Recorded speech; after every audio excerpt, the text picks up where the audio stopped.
My friend Shay asked me to shoot the video for her wedding, and I had no idea that it would be featured all over the internet, including Barstool Sports, The Knot, and even something called relationships.usa. Shay's TikTok blew up, and between her and all the accounts that featured the videos gathered 30 million views, and they're still going. This has kickstarted Shay's TikTok account, and I keep getting inquiries to shoot people's weddings.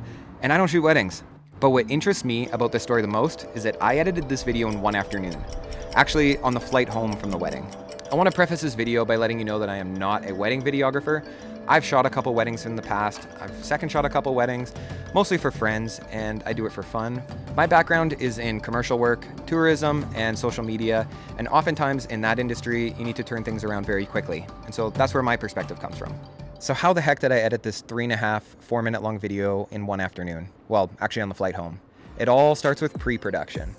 Long before I jumped on the flight or picked up my camera, I asked the bride to send me the song that she wants in her wedding video and a shot list of anything specific that she wanted to see in the video. She picked a great song, however, it's like a top 40 song that's popular by some artists, so I can't play it on here, but it gave me a lot to work with. The song that she chose was the backbone for the entire video, and the shot list was, I guess, the vertebrae. I created a new library in Final Cut, added in the song that the bride wanted, and dropped it into a timeline. I don't know what this menu item is called in Final Cut, but when you click on it, you can change what your timeline looks like. And with this one specifically, you can actually see what the waveforms look like. This is great because I can see where the rise and falls of the song actually are. And so by listening to the song a couple times, I determined that the most exciting, climactic part of the song is when the kiss is going to be. To remember that and block it off, I used a text title, dropped it onto the timeline, and stretched it out where I imagined that the kiss would be, and actually named that thing The Kiss. So I can build this timeline however I want, and I think the easiest, quickest way is going to be chronologically. So after the bride and groom kiss at the altar, chances are they're going to walk down the aisle, they're going to kiss again, they're going to celebrate with their friends. So I'm going to use that same title tool and mark those down here, and maybe even listen for the beats when the scenes are going to change.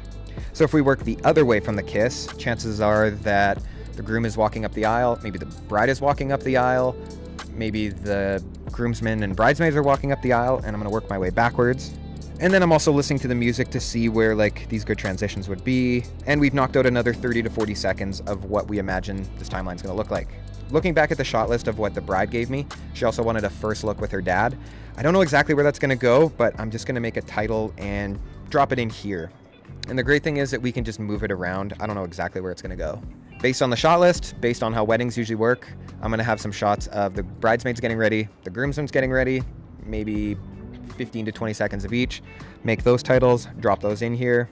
I'm probably capturing some cinematic stuff, some stuff with the reception, speeches, first dance, and within a few minutes, I think I've roughly sketched out what this timeline is going to look like. I'm always looking back at the shot list that the bride gave me, and I'm listening to the music to see where these would go, and I'm also not married to the exact section where this group of shots are going to go. They're movable, but we've got them roughed in. So by using these blocks as placeholders, now I have a good idea of how much coverage I actually need in each spot.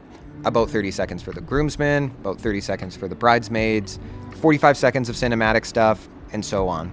Now I can rewrite the shot list that the bride gave me to be a little bit more specific. I'm a systematic guy, and I like using a system like this because then I have a visualization of what the finished video is already going to look like before I've even picked up the camera. It also gives me a specific shot list, and it allows me to not overshoot in each situation. I'm also not always the biggest fan of finding the story in the edit because that takes a lot of time, so this takes all the guesswork out of that.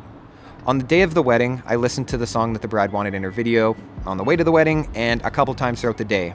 I had my new shot list that I referred to all day, and I also actually took a screenshot of the timeline that I created and also put it in with my shot list. The shot list was everything. I referred to it all day. I had 3 hours with the bridesmaids in the morning and only 10 minutes with the groomsmen, so I knew when I was with the bridesmaids, I had enough after I had 6 or 7 solid shots. And with the groomsmen, I knew I needed to push to get more and more stuff because I needed 6 or 7 good shots. Same went for the cinematic stuff. I knew I needed 45 seconds to 50 seconds of good slow motion stuff. I did not get it throughout the day. So while dinner was happening, I pulled the bride and the groom out and we got some nice stuff in the setting sun. I don't think I would have got this if I did not have that shot list. The day of the wedding went great. I think we caught some awesome stuff. I get back to the Airbnb. It's midnight. I'm exhausted, but I import the footage, and as it's importing, I keyword it. So keywording the footage is really easy and it's extremely helpful for later on. You select a group of clips. You select the first one and the last one with shift. You pressed Command K for keyword, and you type in what happened in those clips. So in these ones, this was the bridesmaids, done.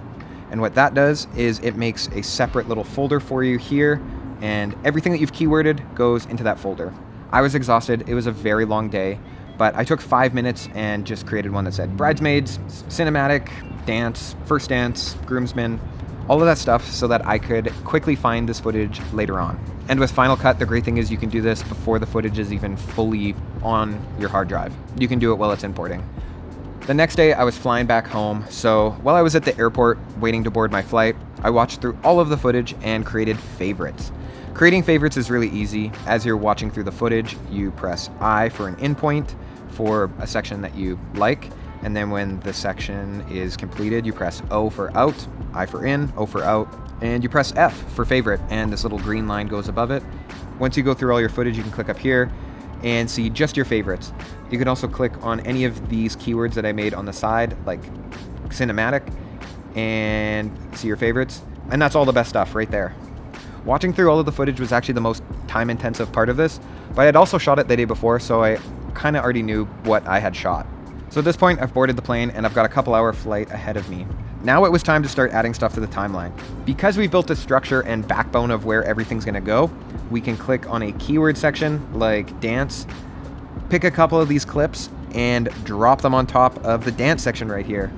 At this point, I'm not concerned about finding the exact best clips. I've already found some good ones when sorting, but I will massage that later. Cake cutting, let's drop a couple of those in. The kiss, we know exactly where that goes. First look with dad. We've got a really rough, janky timeline of where everything roughly is, and this took me probably 30 minutes in total.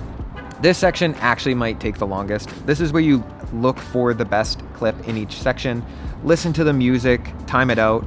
If you've edited a wedding video, you're probably used to this, and you're probably way better. You can wrap this up as quick as you want, or take as long as you want on this section. For myself, I set the goal that this wedding would be pretty much done by the time I landed, so I knew I had just over an hour to get this part done, and then another hour to do titles and color and all of that stuff. But all in all, this is the framework for how I edited this video in just one flight. Now, if you're a talented wedding videographer, I would love to hear what you think of this technique. Is it ridiculous, or is this absolutely genius? I have no idea. All I know is that this wedding was shot and delivered within a couple days, and it was off my plate, the bride was happy, and the thing even went viral. I use this technique for most of the videos that I create, so use your imagination. This goes way beyond just wedding films. If you found this video interesting, please leave it a like, and if you'd like some more interesting, different ideas, maybe you can find some on my channel. My name's Davey, and thanks for watching.